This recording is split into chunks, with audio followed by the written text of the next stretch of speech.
تعالیٰ عنہ کی شہادت کی خبر مل گئی اور افواہ اڑ گئی، نبی علیہ الصلوۃ والسلام نے صحابہ کو تیار کیا کہ ان سے قصاص لیا جائے گا، بیعت لی صحابہ سے۔ حضرت عثمان نہیں کہ آپ نے حضرت عثمان کے ایک ہاتھ کے بارے میں کہا کہ ہذہ ید عثمان، کہ حضرت عثمان کا ہاتھ ہے، آپ نے اپنے ایک ہاتھ کو عثمان کا ہاتھ قرار دیا۔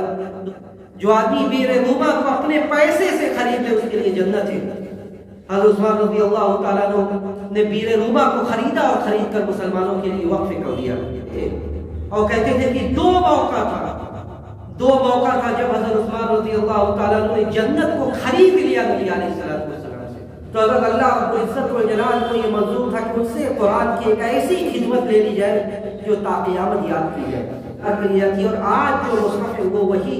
رسم عثمانی کا مصحف ہے جو ہمارے سامنے ہے۔ تو حضرت عثمان رضی اللہ تعالیٰ عنہ کے ہاتھوں یہ عمل ہوتا ہے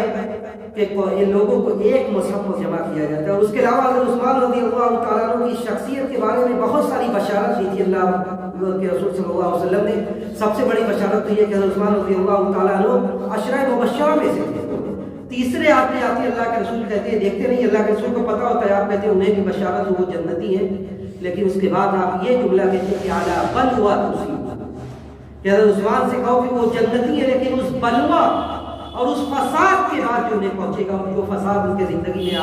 کے آخری میں پہنچتا ہے، کہ حضرت عثمان رضی اللہ تعالیٰ عنہ کی بیوی سے کہتے ہیں کہ اللہ کے نبی خواب میں آئے اور آ کر انہوں نے کہا کہ تم روزہ رکھو، روزہ کا افطار جو ہوگا وہ ہمارے ساتھ جنت میں ہوگا۔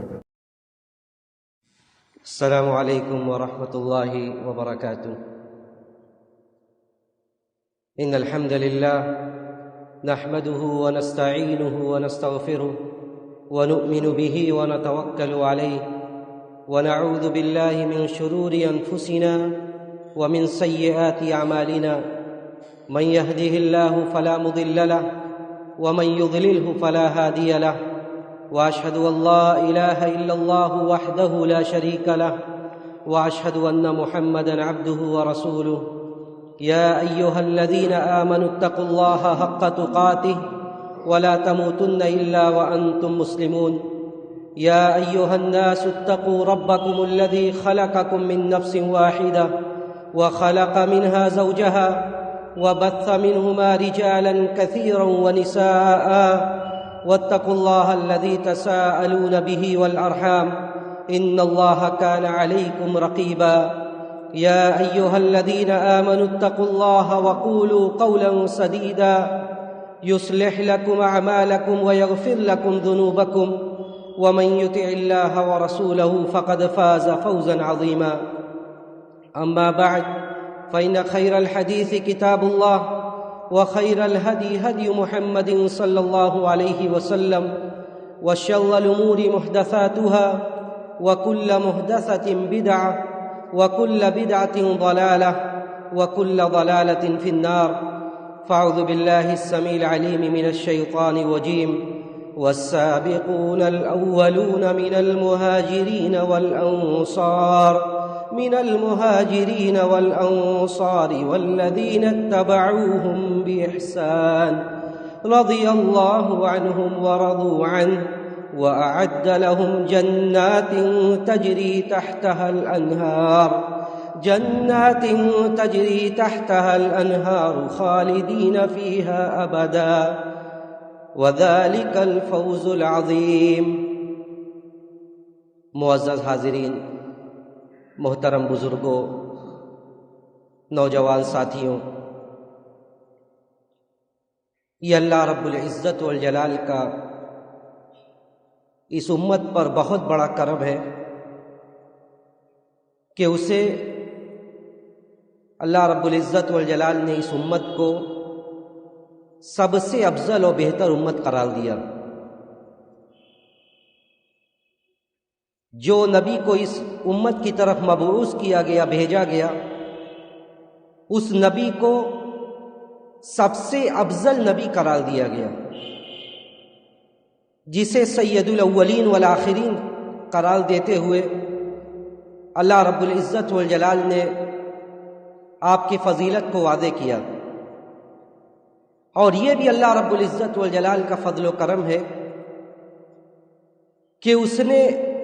اپنے نبی کے ساتھیوں کے لیے، اپنے نبی کی صحبت کے لیے جس جماعت کا انتخاب کیا،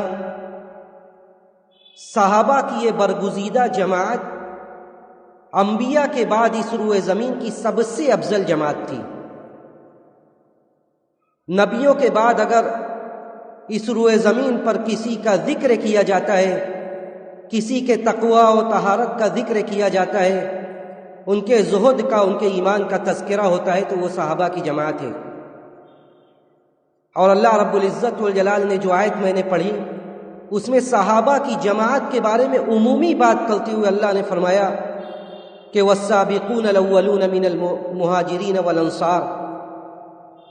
یعنی اس آیت میں تو یہ بیان کیا گیا کہ جو بھی سابقین اولین ہیں، جو ابتدائے وقت میں جو لوگ اسلام لے آئے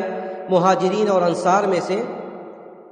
اس کے بعد اللہ نے تیسرے لوگوں کو جوڑا کہ والذین اتبعوہم باحسان، اور وہ لوگ جنہوں نے اخلاص کے ساتھ، احسان کے ساتھ ان کی اتباع کی، یعنی جو صحابہ کے منہج پر ہیں، جو صحابہ کے بتائے ہوئے طریقے پر ہے۔ دیکھیے صحابہ کی کڑی اس دین کو سمجھنے کے لیے بہت ضروری ہے۔ آج اگر آپ سوشل میڈیا پر یا دوسرے ذرائع ابلاغ پر اگر آپ نظر ڈالیں گے، طرح طرح کے لوگ دین کی تبلیغ میں مشغول ہیں، اور عوام الناس یہ سمجھ رہی ہے کہ یہ کتاب اللہ اور سنت رسول اللہ کی باتیں بیان کر رہا ہے، یہ بہت بڑا موحد، بہت بڑا سلفی المنہج ہے۔ اور جب آپ اگر گہرائی میں جائیں گے، یا جو لوگ منہج کی خبر رکھتے ہیں آپ ان تک پہنچیں گے، تو اکثر ایسے لوگ جو لوگ قرآن و حدیث کو بظاہر بیان کر رہے ہیں لیکن ان کے منہج کا کچھ عطا پتہ نہیں ہے، ان سے جو کڑی مس ہو رہی ہے، جو کڑی ان سے مس ہو رہی ہے، وہ صحابہ کے،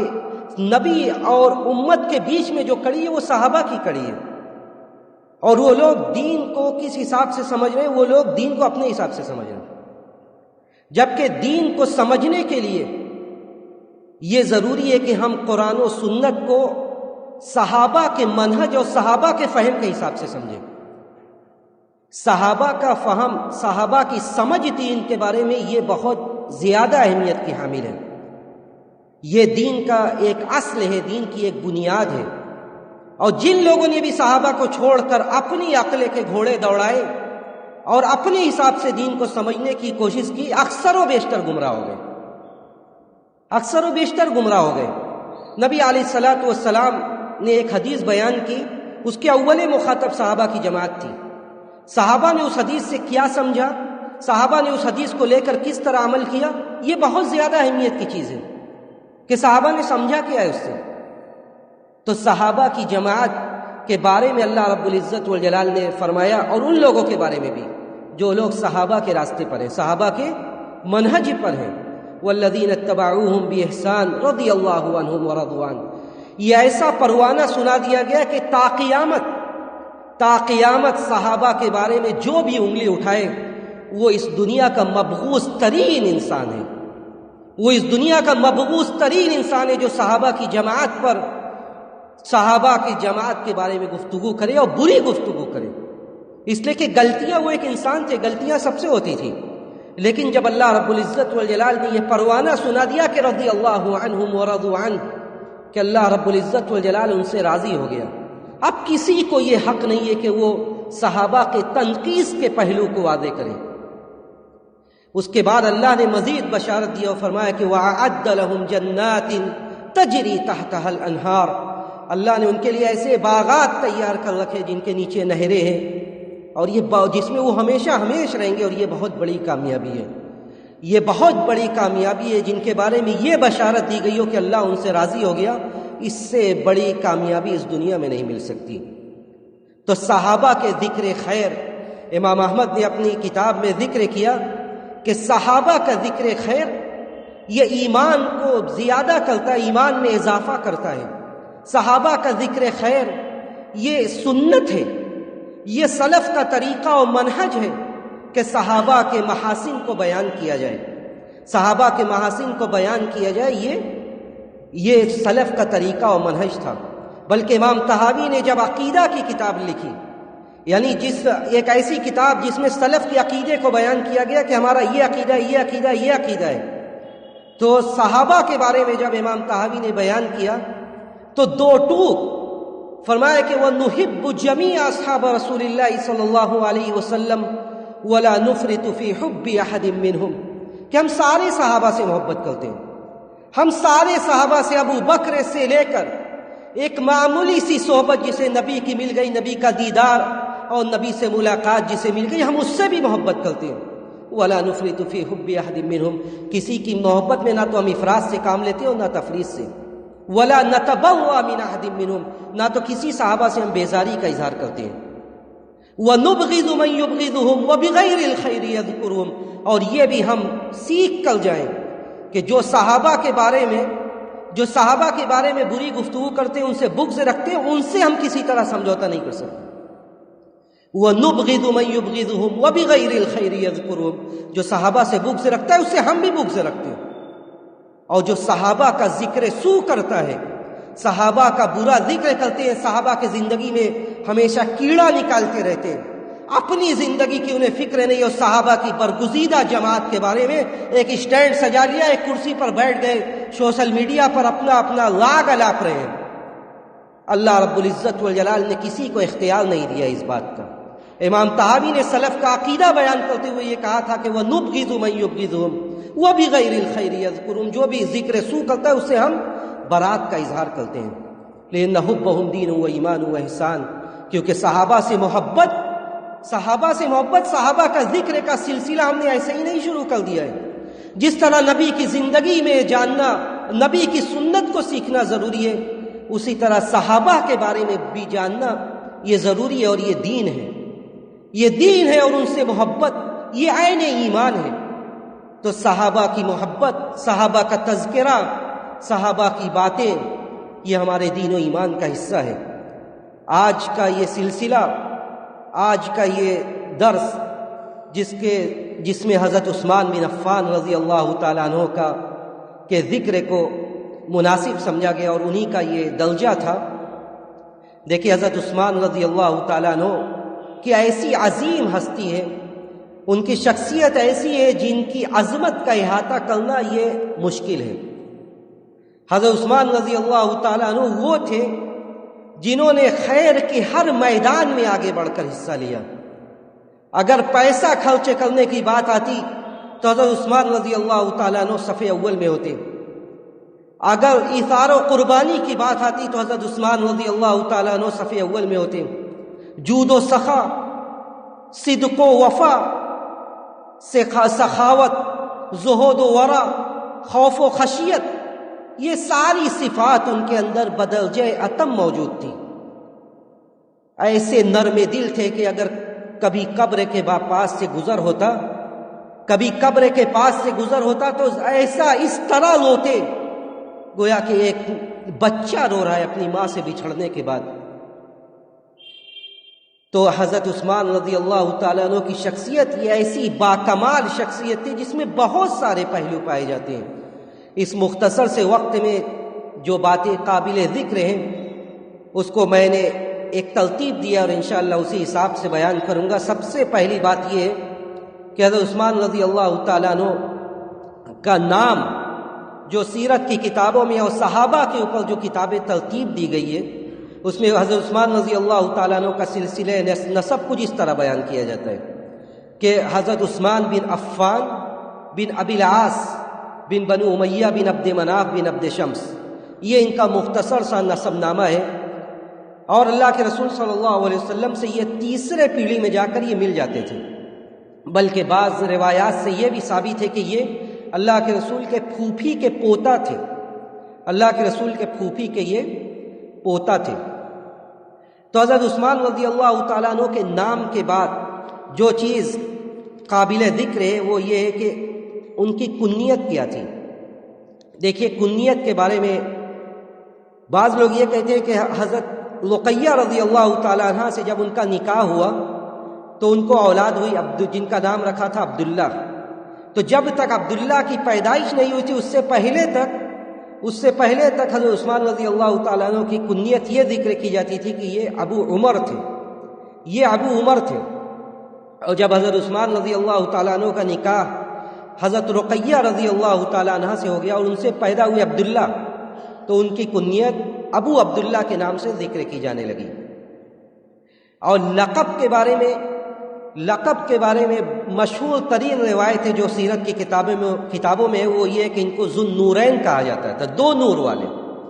ان کو ذو النورین کہا جاتا تھا، دو نور والے۔ اور دو نور کے بارے میں جب سلف کی کتابیں آپ کھنگالیں گے تو اکثر لوگ یہی کہتے ہیں کہ دو نور انہیں اس لیے کہا جاتا تھا کہ نبی نے اپنی ایک لڑکی نے، یہ بھی کمال ہے کہ اللہ کے نبی صلی اللہ علیہ وسلم نے اپنی ایک بیٹی نہیں بلکہ دو بیٹی کا نکاح حضرت عثمان رضی اللہ تعالیٰ عنہ سے کیا تھا۔ بلکہ صحیح روایت ہے یہ کہ حضرت اللہ کے رسول صلی اللہ علیہ وسلم نے جب حضرت ام کلثوم کا انتقال ہو گیا تو یہ بھی کہا تھا کہ لو کانت عندی ثالثہ لزوجتکہا، کہ عثمان اگر تیسری بیٹی بھی ہوتی میرے پاس تو میں تیسرے کا نکاح بھی تم سے کر دیتا۔ سبحان اللہ، کہ یہ وہ کہتے ہیں، بعض تابعی کا یہ قول ہے کہ اس روئے زمین پر کوئی ایسا بندہ نہیں ہے، اس روئے زمین پر کوئی ایسا بندہ نہیں ہے کہ جن کو کہ دنیا میں کوئی بھی نبی، جتنے نبی گزرے ہیں، کسی نے بھی اپنی دو بیٹی ایک بندے کے عقد میں دیے ہو عثمان کے علاوہ رضی اللہ تعالیٰ عنہ۔ تو اسی لیے انہیں کہا جاتا تھا کہ ذو النورین۔ بعض لوگوں نے یہ بھی ذکر کیا ہے کہ وہ اس قدر رات میں قیام اللیل اور قرآن کی تلاوت کرتے تھے، اسی لیے ان کو ذو النورین کہا جاتا تھا۔ قرآن کی تلاوت اور پھر قیام اللیل، دو نور جمع ہو گئے، تو دو نور جمع ہو گئے، اسی لیے انہیں کہا جاتا تھا ذو النورین۔ حضرت عثمان رضی اللہ تعالیٰ عنہ کی پیدائش دیکھیے، حضرت عثمان رضی اللہ تعالیٰ عنہ کی پیدائش عام الفیل، جو ہاتھی کا واقعہ پیش آیا تھا، اس ہاتھی کے واقعہ کے پیش آنے کے بعد 6 سال کے بعد ان کی ولادت باسعادت عمل میں آئی۔ تو اس حساب سے یہ اللہ کے رسول صلی اللہ علیہ وسلم سے 5 سال یا 5 سال سے کچھ زیادہ یہ اللہ کے رسول صلی اللہ علیہ وسلم سے چھوٹے تھے۔ تو حضرت عثمان رضی اللہ تعالیٰ عنہ اللہ کے رسول سے چھوٹے تھے، اور بلکہ میں پہلے بھی کئی بار یہ بات ذکر کر چکا ہوں کہ یہ اسلامی تاریخ کا ایک سنہرا باب ہے کہ جتنے بھی نبی کے ساتھی تھے ابتدائی وقت میں جتنے بھی اس نبی کے ساتھی تھے سب اللہ کے رسول سے چھوٹے تھے، یہاں تک کہ حضرت ابو بکر رضی اللہ تعالیٰ عنہ جنہیں صحابہ شیخ اور تعظیم کی نگاہ سے دیکھتے تھے، شیخ کہتے تھے، ان کی بھی عمر اللہ کے رسول صلی اللہ علیہ وسلم سے 2.5 سال کم تھی۔ تو حضرت عثمان رضی اللہ تعالیٰ عنہ کی بھی عمر اللہ کے رسول صلی اللہ علیہ وسلم سے یہ 6 سال چھوٹے تھے۔ اسلام کب لے آئے؟ دیکھیے، ابتدائی وقت میں اللہ کے رسول صلی اللہ علیہ وسلم کی تبلیغ سے جب حضرت ابوبکر رضی اللہ تعالیٰ عنہ سب سے پہلے اسلام لے آئے، اس کے بعد حضرت ابوبکر رضی اللہ تعالیٰ عنہ کے سمجھانے بجھانے سے، دعوت و تبلیغ سے بہت سے لوگ اسلام لے آئے، اسی میں حضرت عثمان بن عفان رضی اللہ تعالیٰ عنہ بھی تھے۔ تو حضرت عثمان بن عفان رضی اللہ تعالیٰ عنہ نے، امام ذہبی نے اور دوسرے لوگوں نے یہ ذکر کیا ہے کہ حضرت عثمان رضی اللہ تعالیٰ عنہ 4تھے نمبر پر تھے، 4تھے آدمی تھے جو اسلام لے آئے تھے۔ حضرت عثمان رضی اللہ تعالیٰ عنہ 4تھے آدمی تھے جو اسلام لے آئے تھے۔ اسلام کے بعد ان کی شخصیت کیا تھی، اس سے پہلے یہ ضروری ہے کہ ان کا وزن سماج اور سوسائٹی میں زمانے جاہلیت میں ان کا وزن کیا تھا۔ کہتے ہیں کہ زمانے جاہلیت میں بھی حضرت عثمان رضی اللہ تعالیٰ عنہ کو بڑی قدر و منزلت کی نگاہ سے دیکھا جاتا تھا، کیونکہ حضرت عثمان رضی اللہ تعالیٰ عنہ سارے برائی کے کاموں سے وہ دور رہتے تھے، سارے برائی کے کاموں سے وہ دور رہتے تھے۔ اسلام کے بعد انہوں نے گواہی دی تھی اس بات کی کہ ما زنیت فی جاہلیت ولا اسلام، کہ میں نے زمانے جاہلیت میں اور اسلام کے بعد کبھی میں زنا کے قریب بھی نہیں گیا، ولا شربت خمرا، نہ تو میں نے کبھی شراب کو ہاتھ لگایا۔ تو ایسا بندہ ہو سماج میں، ظاہر سی بات ہے کہ اس کا ایک وقار ہوگا، ایک وزن ہوگا۔ تو عثمان رضی اللہ تعالیٰ عنہ کی شخصیت ہی یہ بڑی باوزن تھی، زمانے جاہلیت میں بھی اور اسلام کے بعد۔ تو اللہ کے رسول صلی اللہ علیہ وسلم کے ہمیشہ یہ قریب تھے۔ اس کے بعد اللہ کے رسول صلی اللہ علیہ وسلم کی 2 بیٹیوں کا نکاح ان سے عمل میں آیا۔ پہلے دیکھیے، اللہ کے رسول صلی اللہ علیہ وسلم نے اپنی 2 بیٹی یعنی انہی دونوں بیٹیوں کو، رقیہ اور ام کلثوم رضی اللہ تعالیٰ عنہما کا نکاح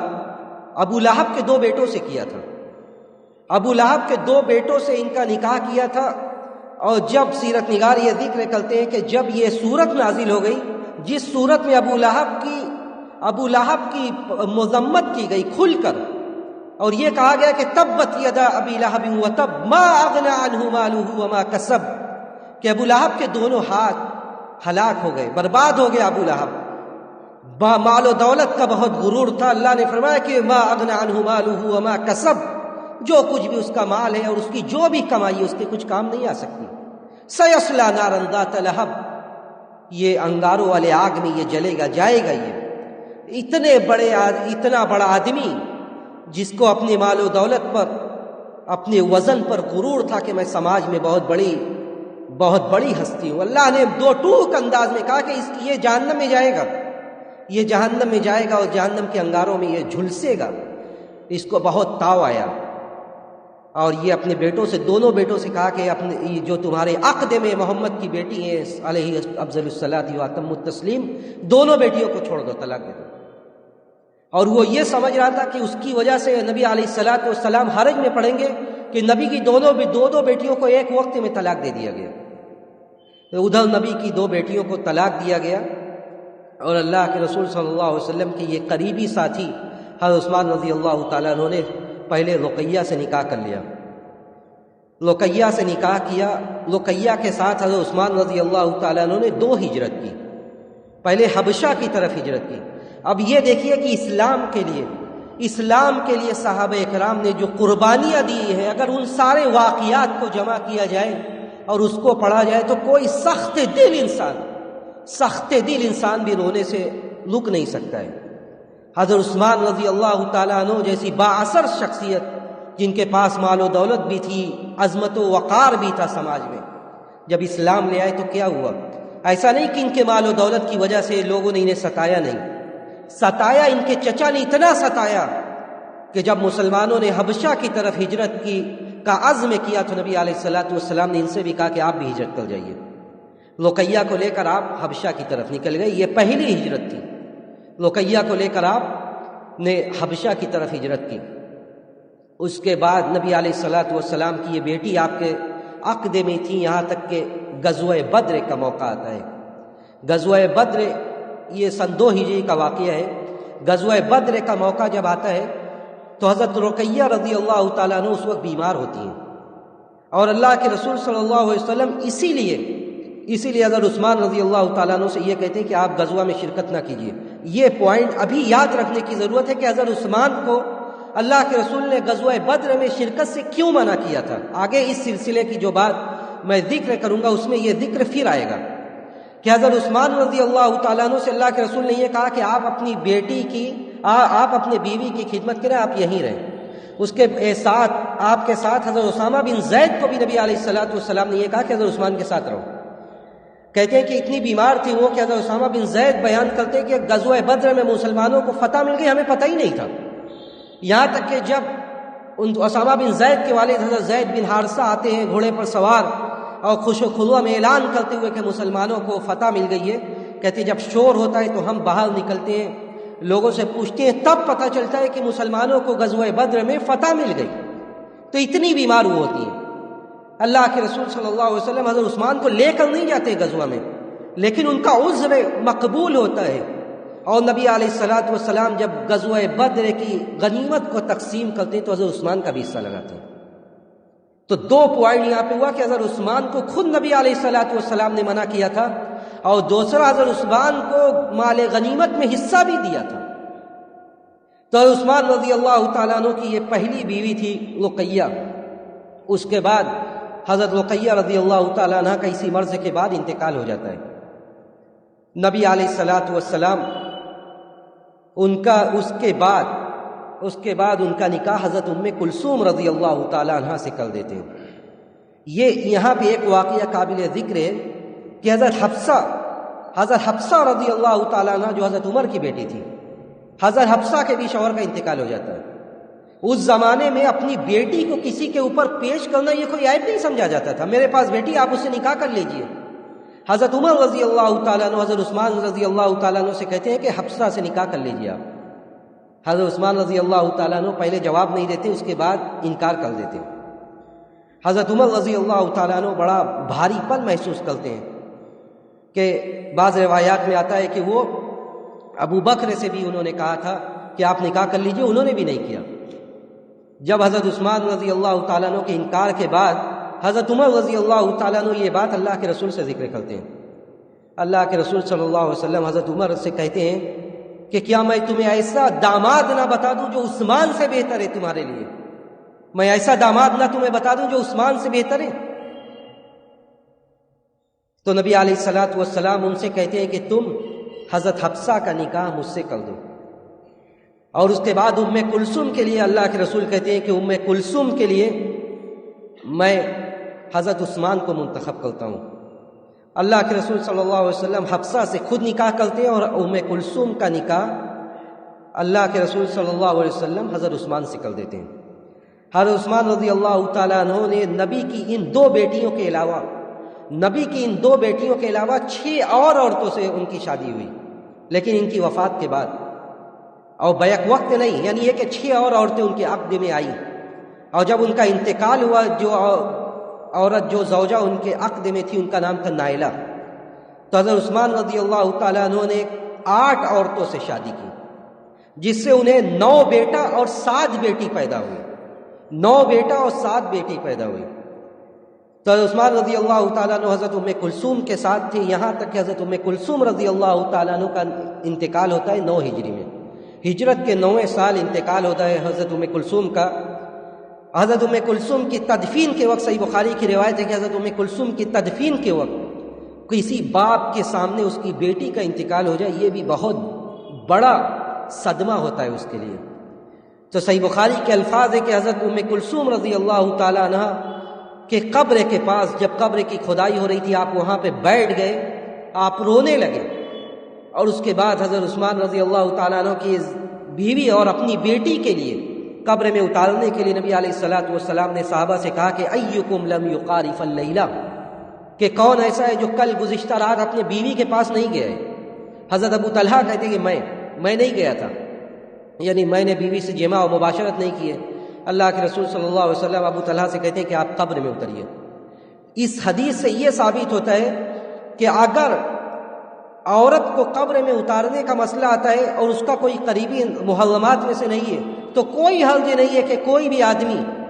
آدمی اسے قبر میں اتار دے. ابو طلحہ سے کوئی نسبی رشتہ ایسا نہیں تھا کہ وہ حرمت ثابت ہو. اللہ کے رسول صلی اللہ علیہ وسلم نے ابو طلحہ سے کہا کہ آپ قبر میں اتریے. تو اللہ کے رسول صلی اللہ علیہ وسلم کی 2 بیٹی تھیں جن سے اللہ کے رسول صلی اللہ علیہ وسلم نے حضرت عثمان رضی اللہ تعالیٰ عنہ کا نکاح کیا.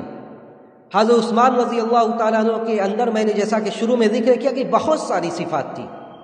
چند صفات کو میں ذکر کرتا ہوں کہ شرم و حیا ایسی تھی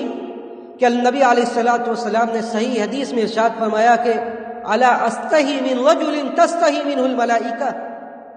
کہ کیا میں ایسے آدمی سے شرم نہ کروں جس سے فرشتے بھی شرم کرتے ہیں.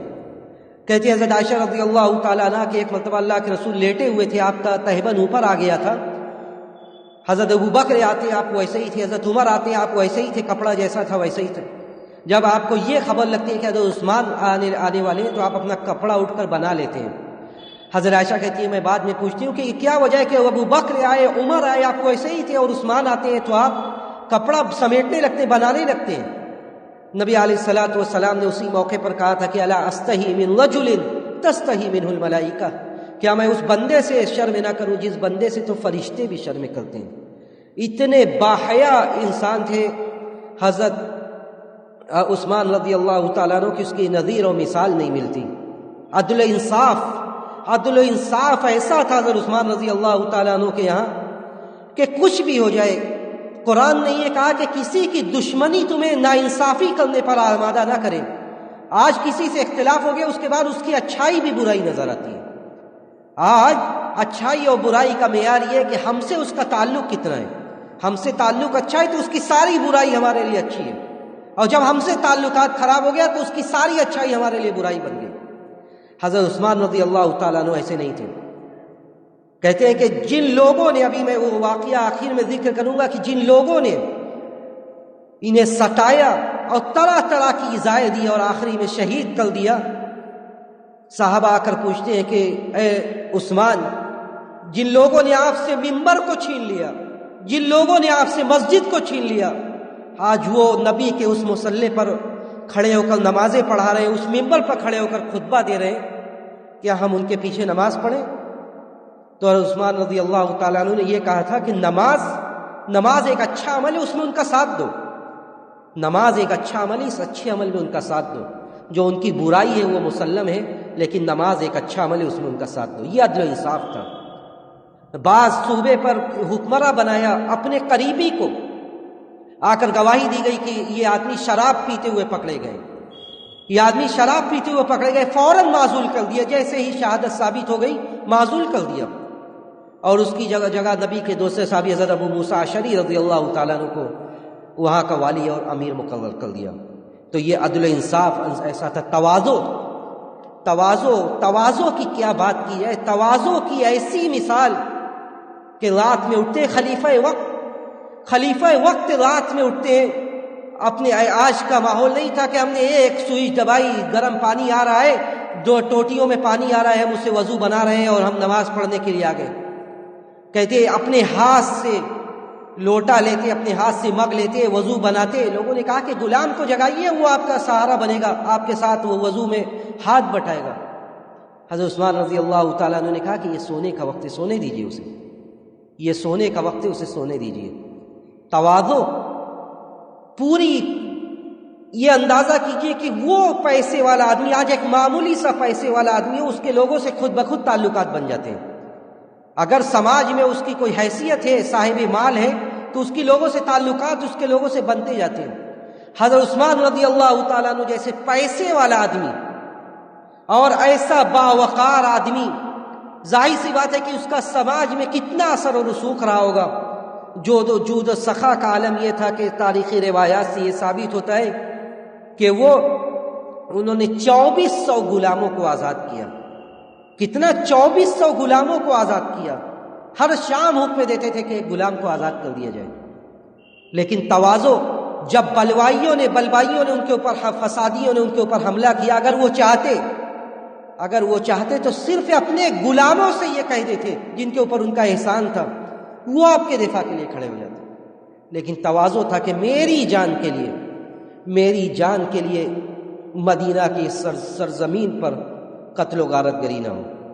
میری جان کے لیے مدینہ کی یہ سرزمین خونوں سے لالازال نہ ہو. تو عثمان رضی اللہ تعالیٰ عنہ کا تواضع، صبر و ضبط، عفو درگزر، اور یہ ورع یعنی آج تقوی کی بات کی جاتی ہے. ہمارے اسلاف کے اندر، صحابہ کے اندر تقوی اور ورع کیسا تھا. کہتے حضرت عمر رضی اللہ تعالیٰ عنہ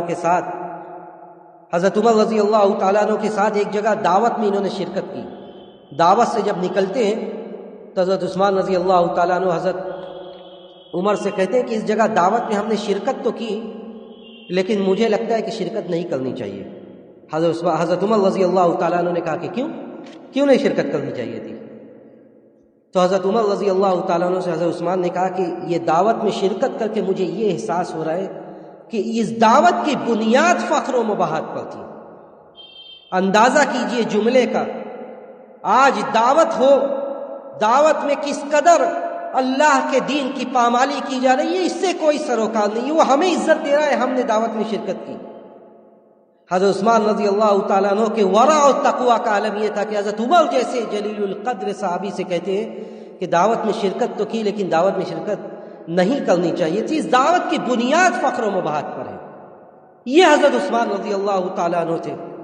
حضرت عثمان رضی اللہ تعالیٰ عنہ کے فضائل، کتنے فضائل کو بیان کیا جائے. نبی علیہ الصلوۃ والسلام نے ان کے بارے میں یہ کہا تھا کہ ہر نبی کے ایک رفیق ہوتے ہیں، ایک ساتھی ہوتے ہیں، ایک دوست ہوتے ہیں. وَإِنَّ عثمان رفیق معی فی الجنہ. اور حضرت عثمان رضی اللہ تعالیٰ عنہ یہ جنت میں میرے رفیق ہیں، میرے ساتھی ہیں. حضرت عثمان رضی اللہ تعالیٰ عنہ وہ تھے کہ بیت رضوان کے موقع پر جب نبی علیہ الصلوۃ والسلام نے حضرت عثمان کو گم پایا اور یہ افواہ پھیل گئی کہ حضرت عثمان شہید کر دیے گئے، قتل کر دیا گیا، حضرت عثمان رضی اللہ تعالیٰ عنہ نے صحابہ سے بیعت لی. ابھی تک نبی کا مزاج یہ تھا کہ یہاں پہ جنگ نہیں ہوگی، لیکن جب حضرت عثمان رضی اللہ تعالیٰ عنہ کی شہادت کی خبر مل گئی اور افواہ اڑ گئی، نبی علیہ الصلوۃ والسلام نے صحابہ کو تیار کیا کہ ان سے قصاص لیا جائے گا، بیعت لی صحابہ سے۔ حضرت عثمان نہیں تھے، آپ نے حضرت عثمان کے ایک ہاتھ کے بارے میں کہا کہ ہذہ ید عثمان، کہ حضرت عثمان کا ہاتھ ہے۔ آپ نے اپنے ایک ہاتھ کو عثمان کا ہاتھ قرار دیا، دوسرا ہاتھ اپنا اور اس پر رکھ دیا۔ یہ حضرت عثمان رضی اللہ تعالیٰ عنہ تھے کہ آپ نے فرمایا کہ یہ عثمان کا ہاتھ ہے۔ حضرت عبداللہ ابن عمر کہتے تھے کہ امن ہوا قانت آناء اللیل ساجدا وقائما یحذر الآخرہ ویرجو رحمت ربی، کہ یہ آیت کسی اور کے بارے میں نہیں بلکہ حضرت عثمان کے بارے میں نازل ہوئی تھی کہ ایک طرف وہ آدمی جو رات میں اٹھ کے نمازیں پڑھتا ہے، جو رات میں اٹھ کر قیام اللیل کرتا ہے، رات کو قیام اللیل سے آباد کرتا ہے، قرآن کی تلاوت کرتا ہے، یحذر الآخرہ، آخرت سے ڈرتا ہے، اللہ کی رحمت کی امید کرتا ہے، وہ آدمی، اور دوسری طرف جو کفر و شرک کی غلاظتوں میں پڑا ہوا ہے، کیا وہ دونوں برابر ہو سکتے ہیں؟ حضرت عبداللہ ابن عمر گواہی دیتے تھے کہ یہ آیت، حضرت عمر رضی اللہ تعالیٰ عنہ گواہی دیتے تھے کہ یہ آیت حضرت عثمان رضی اللہ تعالیٰ عنہ کے بارے میں نازل ہوئی۔ دل ان کا اتنا پاک و صاف تھا کہ حضرت علی گواہی دیتے تھے، حضرت علی گواہی دیتے تھے اور کہتے تھے کہ وہ نزعنا ما فی صدورہم من غل اخوانا علی سرور متقابلین، کہ اللہ نے کہا کہ ہم نے ان کے جنتیوں کے بارے میں یہ کہا کہ ہم نے ان کے دلوں سے جس قدر دل کی بیماری ہوتی ہے، غل، حقد، حسد، سب ہم نے نکال لیا ہے۔ حضرت علی گواہی دیتے کہ یہ آیت، میں اللہ سے یہ امید کرتا ہوں کہ میں اور حضرت عثمان اس آیت کے مصداق ہیں، یہ ہم لوگوں کے بارے میں یہ آیت نازل ہوئی اور حضرت عثمان اس کے اول مصداق تھے۔ حضرت عثمان وہ تھے کہ نبی علیہ الصلوۃ والسلام نے حضرت عثمان کے بارے میں کہا تھا، جب ایک مرتبہ آپ احد پر چڑھے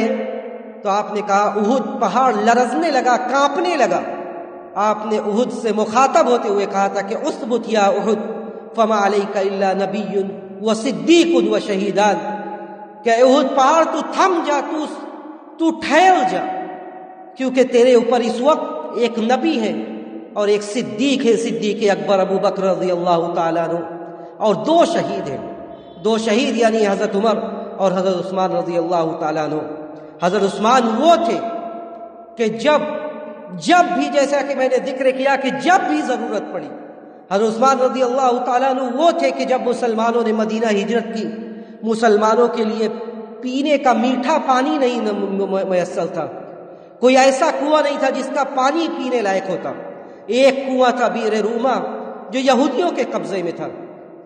اور وہ لوگ پیسہ لے کر پانی دیتے تھے۔ نبی علیہ الصلوۃ والسلام نے کہا کہ جو آدمی بئر روما کو خرید لے اس کے لیے جنت ہے،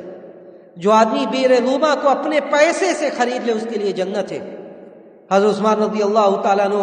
نے بئر روما کو خریدا اور خرید کر مسلمانوں کے لیے وقف کر دیا۔ حضرت عثمان رضی اللہ تعالیٰ عنہ وہ تھے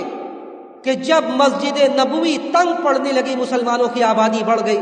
نبی علیہ الصلوۃ والسلام نے پھر صحابہ سے مخاطب ہوتے اور کہتے کہ یہ مسجد نبوی سے متصل یہ گھر جو خرید کر مسجد کے لیے وقف کر دے، اس کے لیے جنت ہے۔ حضرت عثمان رضی اللہ تعالیٰ عنہ گھر خریدتے ہیں اور یہ پراپرٹی اللہ آ کر نبی کے سامنے وقف کر دیتے، حاضر کر دیتے ہیں۔ حضرت عبداللہ ابن عمر گواہی دیتے تھے اور کہتے تھے کہ دو موقع تھا جب حضرت عثمان رضی اللہ تعالیٰ عنہ نے جنت کو خرید لیا نبی علیہ الصلوۃ والسلام سے، کہ جب بھی نبی علیہ الصلوۃ والسلام نے کہا کہ کوئی جنت کو خریدنے والا ہے تو حضرت عثمان رضی اللہ تعالیٰ عنہ نے جنت کو خرید لیا۔ حضرت عثمان وہ تھے کہ جب غزوہ تبوک کا موقع آتا ہے، غزوہ تبوک کا وہ موقع جسے قرآن نے یہ کہا کہ یہ ساعۃ العسرہ تھی، غزوہ تبوک کا یہ موقع جسے قرآن نے یہ کہا کہ یہ بہت مشکل وقت تھا مسلمانوں کے اوپر، مشکل اور مصیبت ایسی کہ صحابہ ایک کھجور کو دو حصوں میں پھاڑ کر، دو حصے میں، ایک کھجور میں دو حصہ بنتا تھا، بلکہ اسی پر بس نہیں، صحابہ کھجور کی گٹھلیوں تک کو چباتے تھے، بلکہ اسی پر بس نہیں، صحابہ نے اپنے اونٹنیوں کو ذبح کرنا شروع کر دیا، آ کر فریاد کرتے تھے صحابہ اکرام اور کہتے تھے حضرت ابو بکر سے کہ آپ اللہ کے نبی سے کہیے کہ دعا کیجئے بارش نازل ہو جائے، دعا کیجئے کہ بارش نازل ہو جائے، ایسا موسم ہے اور کھانے کا سامان نہیں ہے، ایسا لگ رہا ہے کہ گردنیں الگ ہو جائیں گی۔ مسلمانوں کے پاس سامان نہیں تھا، نبی علیہ الصلوۃ والسلام نے پیسے والے صحابہ اکرام کو ابھارا اور ان سے یہ کہا کہ جو آدمی اس لشکر کو تیار کرے گا اس کے لیے بھی جنت ہے۔ جو آدمی آج تبوک کے اس موقع پر جو آدمی لشکر کو تیار کرے گا اس کے لیے کیا ہے؟ جنت ہے۔ حضرت عثمان رضی اللہ تعالیٰ عنہ کا پورا ایک تیار قافلہ ہوتا ہے جو شام کی طرف روانہ ہونے والا ہوتا ہے۔ حضرت عثمان رضی اللہ تعالیٰ عنہ پورا قافلہ نبی علیہ الصلوۃ والسلام کو دے دیتے کہ یہ جنگ میں جائے گا۔ اسی پر بس نہیں بلکہ آپ اونٹ دیتے ہیں، گھوڑا دیتے ہیں، پہلے 200 دیتے ہیں، پھر اس کے بعد 100 اونٹ دیتے ہیں، پھر مزید سونے چاندی دیتے ہیں، یہاں تک کہ 29.5 کلو چاندی، 29.5 کلو چاندی، 5.5 کلو سونا، 1000 دینار لا کر نبی علیہ الصلوۃ والسلام کی گود میں حاضر کر دیتے، گود میں حاضر کر دیتے۔ آپ ان اشرفیوں کو، ان دیناروں کو اچھالتے ہوئے کہتے ہیں، اسی موقع پر نبی علیہ الصلوۃ والسلام نے حضرت عثمان کو بشارت دی تھی اور کہا تھا کہ ما ضل عثمان ما عمل بعد هذا اليوم، ما ضل عثمان ما عمل بعد هذا اليوم، کہ آج کے بعد عثمان جو بھی کرے ان کا یہ عمل ان کو نقصان نہیں پہنچائے گا۔ اور جو راوی حدیث ہے وہ کہتے ہیں کہ اس موقع پر نبی علیہ الصلوۃ والسلام نے 2 مرتبہ کہا کہ ما ضل عثمان ما عمل بعد هذا اليوم، کہ آج کے بعد عثمان جو بھی کرے ان کا یہ عمل نقصان نہیں پہنچائے گا۔ اس لیے کہ یہ معمولی قربانی نہیں تھی کہ بیر روما کو خریدنا، جیسے اسرا کو تیار کرنا، مسجد نبوی میں جب ضرورت ہوتی ہے تو گھر کو خرید کر مسلمانوں کے لیے وقف کر دیتے ہیں، یہ معمولی قربانی نہیں تھی۔ اس کے بعد نبی علیہ الصلوۃ والسلام کے اس عظیم صحابی کو خلیفہ بنایا جاتا ہے۔ حضرت عمر رضی اللہ تعالیٰ عنہ کا آخری وقت آتا ہے، حضرت عمر رضی اللہ تعالیٰ عنہ 6 آدمیوں کو نامزد کر دیتے ہیں، 6 آدمیوں کو نامزد کر دیتے ہیں، اس میں حضرت عثمان رضی اللہ تعالیٰ عنہ بھی ہوتے ہیں۔ حضرت عثمان، حضرت علی، زبیر، طلحہ، سعد بن ابی وقاص رضی اللہ تعالیٰ عنہ اجمعین۔ پھر حضرت عبد الرحمن بن عوف رضی اللہ تعالیٰ عنہ کے مشورے سے سارے صحابہ سے وہ مشورہ کرتے ہیں اور ان کو خلیفہ بنایا جاتا ہے 23 ہجری میں۔ 23 ہجری میں انہیں خلیفہ بنایا جاتا ہے۔ سب سے پہلے حضرت عبد الرحمن بن عوف رضی اللہ تعالیٰ عنہ ان کے ہاتھ پر بیعت کرتے ہیں، اس کے بعد حضرت علی رضی اللہ تعالیٰ عنہ بیعت کرتے ہیں اور پھر بڑے بڑے صحابہ سارے لوگ بیعت کر لیتے ہیں۔ حضرت عثمان رضی اللہ تعالیٰ عنہ کے ہاتھ پر جب بیعت کیا جاتا ہے اس وقت اور اس کے بعد اسلامی سلطنت بہت زیادہ ترقی کرتی ہے، اسلامی سلطنت بہت زیادہ ترقی کرتی ہے، مشرق و مغرب ہر طرح اسلام کا پرچم لہرانے لگتا ہے، خوشحالی فارغ البالی کا چرچا ہوتا ہے ہر طرف، کیونکہ حضرت عثمان رضی اللہ تعالیٰ عنہ کی جو شخصیت تھی وہ پہلے بھی قابل ذکر تھی، ان کے پاس تجربہ بھی تھا۔ حضرت ابو بکر اور حضرت عمر رضی اللہ تعالیٰ عنہ کے زمانے میں انہیں ردیف کہا جاتا تھا۔ ردیف کا مطلب ہوتا ہے جو آدمی سواری پر، سوار کے پیچھے جو سوار ہوتا ہے اسے کہا، جیسے گاڑی کے پیچھے جو دوسرا بندہ ہوتا ہے اسے عربی میں ردیف کہا جاتا ہے۔ تو حضرت عثمان رضی اللہ تعالیٰ عنہ کے بارے میں یہ کہا جاتا تھا کہ یہ ردیف ہے، یعنی رئیس کے بعد کوئی ہے تو یہ ہے۔ سارے معاملات میں حضرت عمر رضی اللہ تعالیٰ عنہ حضرت عثمان رضی اللہ تعالیٰ عنہ سے مشورہ کرتے تھے۔ تو ان کی شخصیت ایسی تھی جو متفقہ تھی اور ان کے پاس تجربہ بھی تھا، اور اس تجربے کا استعمال انہوں نے کیا اور ہر طرف خوشحالی آ گئی، ہر طرف خوشحالی ہو گئی، بڑے بڑے کارہائے نمایاں کو انجام دیا گیا۔ اس میں ایک بڑا کام یہ تھا کہ اللہ کی کتاب سے، قرآن سے ان کی جو والہانہ شغف تھی، جو محبت تھی، اسے بھی جن لوگوں نے بھی ان کے سوانح پر، ان کی حیات پر، ان کی زندگی پر کتابیں لکھی ہیں، سب نے اس کا ذکر کیا ہے کہ حضرت عثمان رضی اللہ تعالیٰ عنہ کو اللہ کی کتاب سے ایسی محبت تھی کہ بعض تابعی یہ کہتے ہیں کہ حضرت عثمان رضی اللہ تعالیٰ عنہ حج کے موقع پر ایک رات میں مقام ابراہیم کے پاس پوری قرآن ختم کرتے تھے، اور یہ تو ان کا معمول تھا کہ ہر ہفتہ جمعہ کو قرآن شروع کرتے تھے اور جمعرات کو ان کے قرآن مکمل ہو جاتا تھا۔ تو حضرت عثمان رضی اللہ تعالیٰ عنہ اتنی زیادہ تلاوت کرتے تھے کہ ان کے وفات کے بعد ذکر کیا جاتا ہے کہ کثرت قرات کی وجہ سے ان کا یہ مصحف بوسیدہ ہو گیا تھا، پھٹ گیا تھا، اتنی زیادہ تلاوت کرتے تھے۔ تو حضرت اللہ رب العزت والجلال کو یہ منظور تھا کہ ان سے قرآن کی ایک ایسی خدمت لے لی جائے جو تا قیامت یاد کی جائے۔ حضرت اللہ کے رسول صلی اللہ علیہ وسلم کے زمانے میں قرآن کو اللہ کے رسول صلی اللہ علیہ وسلم صحابہ سے کہتے تھے لکھو، تو کوئی کہیں بھی لکھ لیتا تھا، اور کوئی کھجور کے پتے پر، چمڑے پر، مختلف جگہ لکھی رہتی تھی۔ اس کے بعد اللہ کے رسول صلی اللہ علیہ وسلم کے زمانے کے بعد حضرت ابوبکر رضی اللہ تعالیٰ عنہ نے اسے ایک جگہ جمع کیا، ایک مصحف میں۔ حضرت عثمان رضی اللہ، حضرت ابو بکر کے بعد حضرت عمر کے زمانے میں بھی ایسے ہی تھا۔ حضرت عثمان رضی اللہ تعالیٰ عنہ کے زمانے میں جب اسلامی سلطنت کا دائرہ وسیع ہو گیا اور اجمی لوگ جو عرب کے علاوہ وہ بھی داخل ہو گئے اسلام میں، تو لہجہ کا اختلاف ہونے لگا۔ حضرت حذیفہ رضی اللہ تعالیٰ عنہ عراق سے غزوہ کر کے، جنگ کر کے جب واپس آتے ہیں تو حضرت عثمان رضی اللہ تعالیٰ عنہ سے وہ یہی بات کہتے ہیں کہ مجھے یہ شک ہے، مجھے یہ اندیشہ اور خوف ہے کہ یہ لہجات کا اختلاف، یہ تلاوت کا اختلاف، یہ آگے چل کے ایک بہت بڑا اختلاف بن جائے گا، تو آپ لوگوں کو ایک کتاب پر، ایک قرآن پر جمع کر دیجیے، ایسا نہیں کہ اس لفظ کو جو جیسے چاہے ویسے ادا کرے۔ حضرت عثمان رضی اللہ تعالیٰ عنہ، حضرت حفصہ کے پاس وہ مصحف ہوتا ہے جو اللہ کے رسول صلی اللہ علیہ وسلم کے مصحف کو ابو بکر نے ایک جگہ جمع کیا تھا، حضرت حفصہ سے منگواتے ہیں اور اس سے بہت سارے مصاحف کو تیار کیا جاتا ہے۔ حضرت زید بن ثابت رضی اللہ تعالیٰ عنہ کو اس کی ذمہ داری دی جاتی ہے، اور اس کے علاوہ اور بھی صحابہ تھے، تفصیلی بات ہے۔ خلاصہ یہ کہ اور بھی صحابہ کو لے کر ایک ٹیم تیار کی جاتی ہے، اور وہ ٹیم مختلف مصاحف کو تیار کی جاتی ہے، اور آج جو مصحف ہے وہ وہی رسم عثمانی کا مصحف ہے جو ہمارے سامنے ہے۔ تو حضرت عثمان رضی اللہ تعالیٰ عنہ کے ہاتھوں یہ عمل ہوتا ہے کہ لوگوں کو ایک مصحف پر جمع کیا جاتا ہے، اور اس کے بعد یہ اعلان کیا جاتا ہے کہ جتنے بھی اس کے علاوہ مصاحف ہیں اس کو جلا دیا جائے، یا اس کو اب اس سے تلاوت نہیں کی جائے گی، بلکہ اب جو مصحف ہے وہ یہی ہے۔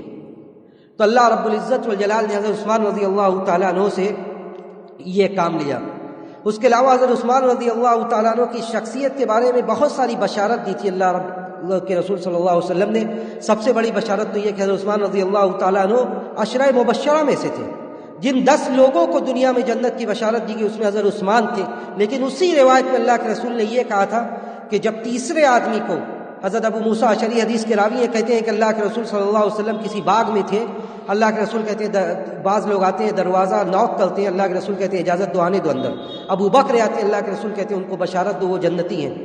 دوسرے آدمی آتے ہیں، اللہ کے رسول کہتے ہیں بغیر دیکھے ہوئے، کہتے ہیں انہیں بھی بشارت دو وہ جنتی ہیں، حضرت عمر ہوتے ہیں وہ۔ تیسرے آدمی آتے ہیں، اللہ کے رسول کہتے ہیں دیکھتے نہیں، اللہ کے رسول کو پتہ ہوتا ہے، آپ کہتے ہیں انہیں بھی بشارت دو وہ جنتی ہیں۔ لیکن اس کے بعد آپ یہ جملہ کہتے ہیں کہ اعلیٰ بلوا تصیبہ، کہ حضرت عثمان سے کہو کہ وہ جنتی ہیں، لیکن اس بلوا اور اس فساد کے بعد جو انہیں پہنچے گا، اور جو فساد ان کے زندگی کے آخری میں پہنچتا ہے۔ اللہ کے رسول صلی اللہ علیہ وسلم حضرت عثمان سے یہ بھی کہتے ہیں، صحابہ کو مخاطب کر کے کہتے ہیں کہ ایسا فتنہ پیدا ہوگا آخری زمانے میں، تو صحابہ کہتے ہیں کہ اس فتنے کے وقت ہم کیا کریں؟ آپ اشارہ کرتے ہیں کہ ان کے اس وقت یہ جنہیں اس حدیث میں امین کہا گیا کہ وہ ہدایت پر ہوں گے، تم لوگ ان کے راستے پر رہنا۔ تو حضرت عثمان رضی اللہ تعالیٰ عنہ کو یہ کہا گیا کہ وہ ہدایت پر رہیں گے، وہ رشد و ہدایت کے پیکر ہوں گے، اور جب یہ فتنہ شروع ہو جائے گا تو اس کے بعد یہ فتنہ کبھی تھمے گا نہیں۔ تو حضرت عثمان رضی اللہ تعالیٰ عنہ کی بہت سارے خوبیاں تھی، فضائل تھے، اور حضرت عثمان جیسی شخصیت جن کی میں نے جتنا بھی مطالعہ کیا اور جو بھی پڑھنے سے ایک سیدھی سادی بات جو زبان پر آتی ہے وہ یہ کہ حضرت عثمان رضی اللہ تعالیٰ عنہ جیسی سیدھی سادی شخصیت بہت مشکل سے میں ملتی ہے،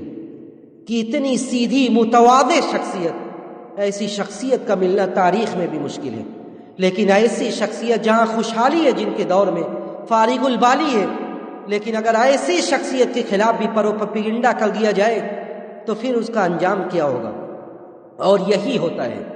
سعید ابن المسیب جو سید التابعین ہیں وہ کہتے ہیں کہ حضرت عثمان کے زمانے میں جب دنگائیوں نے، فسادیوں نے فتنہ و فساد برپا کیا تو حال یہ تھی کہ ایک عورت آتی ہے، اسے حضرت عثمان اتنا نوازتے ہیں، اپنا دامن بھر کے جاتی ہے اور لوٹتی ہے تو دعا کرتی ہے کیا کہ اللہم غیر عثمان، کہ اللہ تو عثمان کو بدل دے۔ یعنی ان کی نالائکی اور نکما پن یہ تھا کہ ساری خوشحالی کے باوجود ذہن میں صرف ایک بھوت سوال تھا کہ حضرت عثمان کو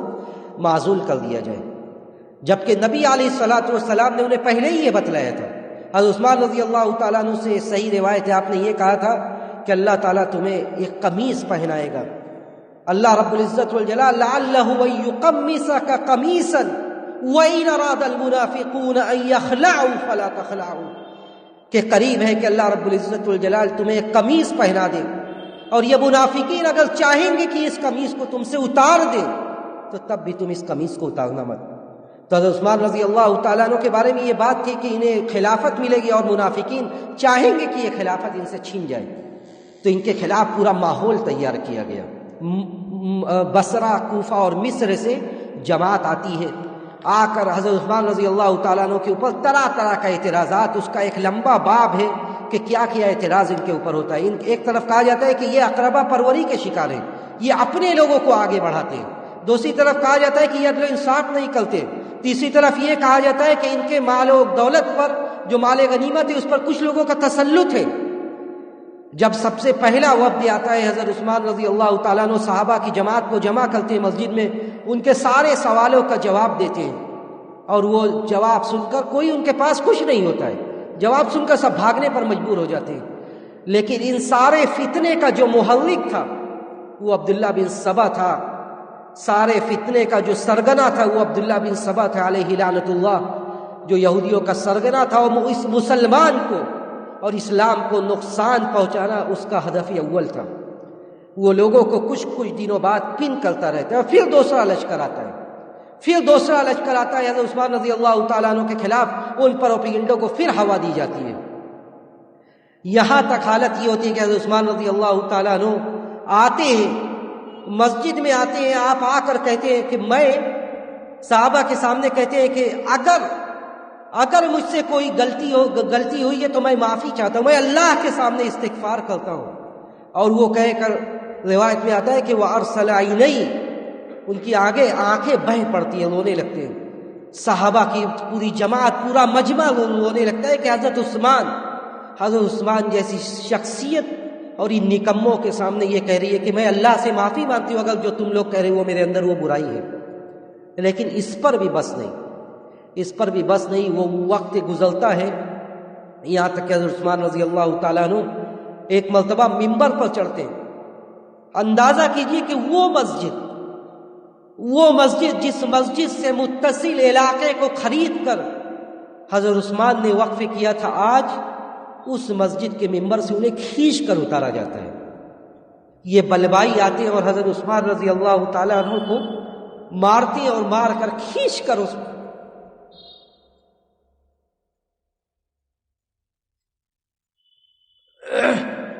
اس ممبر سے کھینچتے ہیں اور کھینچ کر اتار دیتے ہیں۔ اس کے بعد حضرت عثمان رضی اللہ تعالیٰ عنہ کو اتنا مارتے ہیں کہ حدیث کے الفاظ ہیں کہ فَأُغْمِيَ عَلَيْهِ، بے ہوش ہو جاتے ہیں، اٹھا کر صحابہ کرام انہیں لے جاتے ہیں ان کے گھر میں۔ اس کے بعد کیا سلسلہ شروع ہوتا ہے، وہ ان کو گھر میں محصور کر دیا جاتا ہے، گھر میں محصور کر دیا جاتا ہے، اور وہ پانی جس کنواں کو خرید کر مسلمانوں کے لیے وقف کیا تھا، اس کنویں کا پانی ان کے لیے بند کر دیا جاتا ہے۔ بعض صحابہ کرام بڑی محنت سے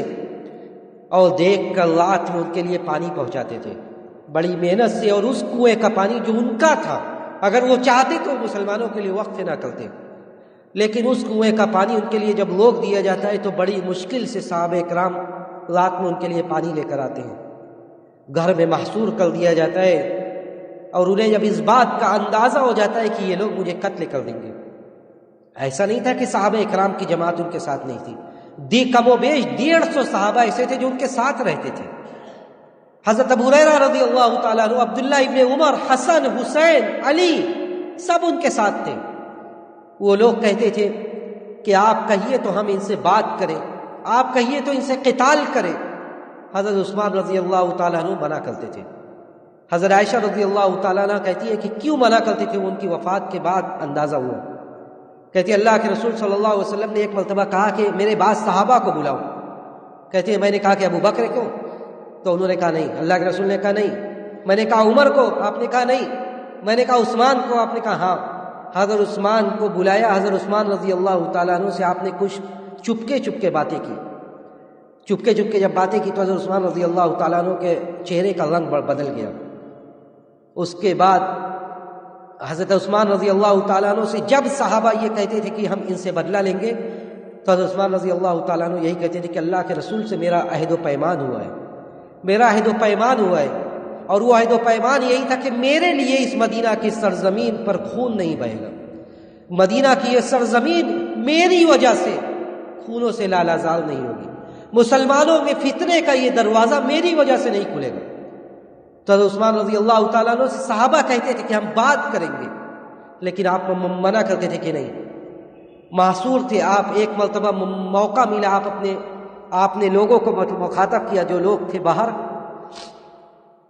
ان لوگوں کو آپ نے مخاطب کیا اور کہا کہ کیوں علی ما تقتلوننی، کہ تم لوگ مجھے کیوں مارنا چاہتے ہو، میرا قصور کیا ہے، کیوں مارنا چاہتے ہو مجھے؟ نبی علیہ الصلوۃ والسلام نے تو یہی کہا تھا کہ کسی کا خون جائز نہیں، لا یحل دم امرئ مسلم الا باحدى ثلاث، کوئی آدمی شادی شدہ ہوتے ہوئے زنا کر لے تو اس کا خون جائز ہے، کوئی آدمی اسلام کے بعد کفر کی طرف پلٹ جائے تو اس کا خون معاف ہے، کوئی کسی کو قتل کر دے تب اس کا خون معاف ہے،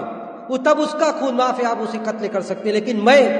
میں نے زمانہ جاہلیت میں اور اسلام نے کبھی بھی میں نے زنا نہیں کیا، میں نے کسی کو ناحق نہیں مارا۔ علی ما تقتلوننی، تو کس بنیاد پر تم لوگ مجھے مارنا چاہتے ہو؟ لیکن ان کو یہی تھا کہ اسے عثمان رضی اللہ تعالیٰ عنہ کو معزول کریں گے۔ ایک آدمی آتا ہے، آ کر بات کرتا ہے اور یہی چاہتا ہے کہ یہ چھوڑ دیں، ان کا من بھی ہوتا ہے، لیکن نبی علیہ الصلوۃ والسلام کا وہی فرمان یاد آتا ہے کہ ان اراد المنافقون ان یخلعوا فلا تخلعوا، کہ اگر منافقین یہ چاہیں گے کہ یہ قمیص، یہ خلافت آپ سے چھین لے، تب بھی آپ اس قمیص کو اتاریے گا مت۔ حضرت عثمان رضی اللہ تعالیٰ عنہ یہی حال رہتی ہے، اور گھر میں ایسے ہی رہتے ہیں، اور صحابہ سے بھی مخاطب ہوتے ہیں کہ یہ لوگ اپنے بیوی سے کہتے ہیں کہ یہ لوگ شاید میرے قتل کی پلاننگ کر رہے ہیں، ایسا میں نے کیا کر دیا کہ یہ لوگ مجھے قتل کرنا چاہتے ہیں۔ یہاں تک کہ وہ سال جس سال ان کا انتقال ہوتا ہے، وہ حج کا وہ وقت ہوتا ہے، اور اکثر صحابہ نکل جاتے ہیں، لیکن تب بھی صحابہ کی جماعت ہوتی ہے جو ان کے ساتھ ہوتی ہے۔ اس کے بعد یہاں تک کہ آخری وقت آتا ہے اور حضرت عثمان رضی اللہ تعالیٰ عنہ اپنا ایک خواب بیان کرتے ہیں اپنے بیوی سے، اور کہتے ہیں کہ آج جب میں سویا تو میرے خواب میں اللہ کے نبی اور ابو بکر اور عمر آئے، اور ان لوگوں نے کہا کہ سم یا عثمان، اے عثمان روزہ رکھو، وافطر عندنا، اور روزہ رکھ کر افطار آج تم ہمارے یہاں کرو۔ کہ حضرت عثمان رضی اللہ تعالیٰ عنہ اپنی بیوی سے کہتے ہیں کہ اللہ کے نبی خواب میں آئے اور آ کر انہوں نے کہا کہ تم روزہ رکھو، روزہ کا افطار جو ہوگا وہ ہمارے ساتھ جنت میں ہوگا۔ اس کے بعد اسی صبح حضرت عثمان رضی اللہ تعالیٰ عنہ کو ابھی تک سب باہر سے حصار تھا، معصور تھے حضرت عثمان رضی اللہ تعالیٰ عنہ، لیکن اندر آتے تھے بات کرنے کے لیے۔ لیکن اس دن جب پہلا آدمی اندر داخل ہوتا ہے، حضرت عثمان رضی اللہ تعالیٰ عنہ اس سے کہتے ہیں کہ بینی و بینک کتاب اللہ، کہ میرے اور تمہارے درمیان اللہ کی کتاب ہے، اگر اللہ کی کتاب کے حساب سے میں نے کوئی غلط کام کیا ہے، جو دین اور شریعت ہے اس حساب سے اگر میرا خون معاف ہے تو مجھے قتل کر دو۔ وہ آدمی لوٹ جاتا ہے۔ دوسرا آدمی آتا ہے جسے کہا جاتا ہے کہ الموت الاسود، اس کا نام ہی تاریخ کی کتابوں میں ذکر کیا جاتا ہے کہ یہ الموت الاسود، کالی موت، سیاہ موت، ایک نالائق اور نکما آدمی ہوتا ہے جو داخل ہوتا ہے۔ حضرت عثمان رضی اللہ تعالیٰ عنہ اسے بھی دہائی دیتے ہیں، لیکن وہ انہیں ان کا گلا گھونٹ دیتا ہے، گلا گھونٹ دیتا ہے، ابھی انتقال نہیں ہوتا ہے۔ گلا گھونٹنے کے بعد باہر آ کر بڑے فخر سے بیان کرتا ہے اور کہتا ہے کہ میں نے حضرت عثمان کا گلا اس طرح گھونٹا کہ ان کے گلے سے زیادہ نرم گلا میں نے کسی کا پایا ہی نہیں آج تک، علیہ لعنت اللہ۔ کہتا ہے کہ حضرت عثمان سے زیادہ نرم گلا میں نے کسی کا پایا ہی نہیں۔ 80 سال عمر کا یہ بندہ تھا، اس پر بھی ان بلوائیوں کو ترس نہیں آیا۔ سیرت نگاروں نے ذکر کیا ہے کہ 80 سال سے زائد ان کی عمر تھی، بعض لوگوں نے ذکر کیا کہ 84 سال۔ تو وہ کہتا ہے کہ اتنا نرم گلا تھا کہ اتنا نرم گلا میں نے نہیں دیکھا۔ اس کے بعد کہتا ہے کہ ایسی ان کی سانس اکھڑ رہی تھی جیسے سانپ جب دم توڑنے لگتا ہے تو سانپ جس طرح اس کا چہرہ بنتا ہے اس طرح عثمان تھے۔ اس کے بعد ایک تیسرا بندہ جاتا ہے، اسے بھی حضرت عثمان رضی اللہ تعالیٰ نے دہائی دیتے ہیں، لیکن وہ آدمی ان کے اوپر تلوار سے وار کرتا ہے، دفاع کرنے کی کوشش کرتے ہیں، لیکن شہید ہو جاتے ہیں۔ اور ان کے خون کا چھینٹا قرآن کی جس آیت پر پڑتا ہے وہ آیت یہ تھی کہ فَسَيَكْفِيكَهُمُ اللَّهُ وَهُوَ السَّمِيعُ الْبَصِيرُ، کہ عنقریب اللہ رب العزت والجلال آپ کے لیے کافی ہو جائے گا، وہ سننے والا بھی ہے اور دیکھنے والا بھی ہے۔ اللہ سب دیکھ رہا ہے، اللہ چاہتا تو ایسے لوگوں کو نیست و نابود، تباہ و برباد کر دیتا، لیکن یہ اللہ کی مشیت تھی، اللہ کا ارادہ تھا کہ ایک ایسے بندے کو جو متواضع، جو زاہد و عابد، جس نے امت کی فلاح کے لیے پوری زندگی گزار دی، اس کا خاتمہ اس طرح۔ حضرت عثمان رضی اللہ تعالیٰ عنہ کو شہید کر دیا جاتا ہے، اس کے بعد بھی یہ بلوائی پورے جوش و خروش سے مدینے میں گھومتے ہیں، یہاں تک کہ حضرت زبیر رضی اللہ تعالیٰ عنہ حضرت عثمان کی نماز جنازہ پڑھاتے ہیں۔ ان کی وصیت تھی، حضرت عثمان رضی اللہ تعالیٰ عنہ کی وصیت تھی کہ حضرت زبیر ان کی نماز جنازہ پڑھائیں۔ حضرت زبیر نماز جنازہ پڑھاتے ہیں۔ حضرت عثمان رضی اللہ تعالیٰ عنہ کی مدت خلافت 12 سال اور 6 مہینے تھی۔ اس کے بعد حضرت عثمان رضی اللہ تعالیٰ عنہ کے دفن کے بعد اتنی دہشت ہوتی ہے کہ لوگ جب پلٹتے ہیں تو کہتے ہیں کہ ہم لوگ، صحابہ کہتے ہیں کہ ہم لوگ مختلف گلیوں میں منتشر ہو گئے کہ ایسا نہ ہو کہ بلوائی پھر ہمارے اوپر حملہ کر دیں۔ لیکن اللہ کے جو اولیاء تھے، حضرت سعد بن ابی وقاص رضی اللہ تعالیٰ عنہ، جن کے بارے میں صحیح حدیث ہے کہ یہ مستجاب الدعوات تھے، ان کی دعا قبول ہوتی تھی۔ جب حضرت عثمان رضی اللہ تعالیٰ عنہ کی شہادت کی خبر ملی، حضرت سعد بن ابی وقاص رضی اللہ تعالیٰ عنہ ہاتھ اٹھاتے اور کہتے ہیں کہ اللہ تو سب کو ذلیل و رسوا کر دے، تو ان سب کو ذلیل و رسوا کر دے، ان سب کو تو اپنے گرفت میں لے لے، اپنی پکڑ میں لے لے۔ محمد بن سیرین بیان کرتے ہیں کہ جتنے لوگ ان کے حضرت عثمان رضی اللہ تعالیٰ عنہ کے قتل میں شامل تھے، امام بخاری نے اپنی کتاب میں ذکر کیا اپنی تاریخ میں کہ جتنے لوگ حضرت عثمان کی شہادت میں شامل تھے سب پاگل ہو گئے، سب جن علیہم، سب پاگل ہو گئے اور سب کو قتل کیا گیا۔ حالت یہ تھی کہ محمد بن سیرین کہتے ہیں کہ ان میں سے ایک آدمی خانہ کعبہ کا طواف کر رہا ہے اور دعا کر رہا ہے کہ اے اللہ تو مجھے معاف کر دے، اور میرا یہ گمان ہے کہ تو مجھے معاف نہیں کرے گا۔ اس کے زبان سے یہی جملہ نکل رہا تھا کہ اللہم اغفر لی وارجو اللہ تغفر لی، اے اللہ تو مجھے معاف کر دے، مجھے امید ہے کہ تو مجھے معاف نہیں کرے گا۔ اور کہتے ہیں کہ جب میں نے پوچھا کہ معاملہ کیا ہے، یہ کیا دعا کر رہے ہو، آج تک میں نے کسی کو اس طرح کی دعا کرتے ہوئے نہیں سنا، تو کہتا ہے کہ میں نے یہ قسم اٹھائی تھی کہ میں حضرت عثمان کو ماروں گا، اور جب ان کی میت رکھی ہوئی تھی، لوگ نہیں تھے ارد گرد، تو میں گیا اور میں نے جا کے انہیں ایک لپڑ لگا دیا اور اس کے بعد ان کے لاش کو ڈھانک دیا، کسی نے دیکھا نہیں۔ لیکن اللہ رب العزت والجلال فَسَيَكْفِيكَهُمُ اللَّهُ، جو دیکھ رہا ہے اور سن رہا ہے، اس آدمی کا انجام کیا ہوا محمد بن سیرین گواہی دیتے ہیں کہ جب میں نے اس کی ہاتھ کی طرف دیکھا تو جس ہاتھ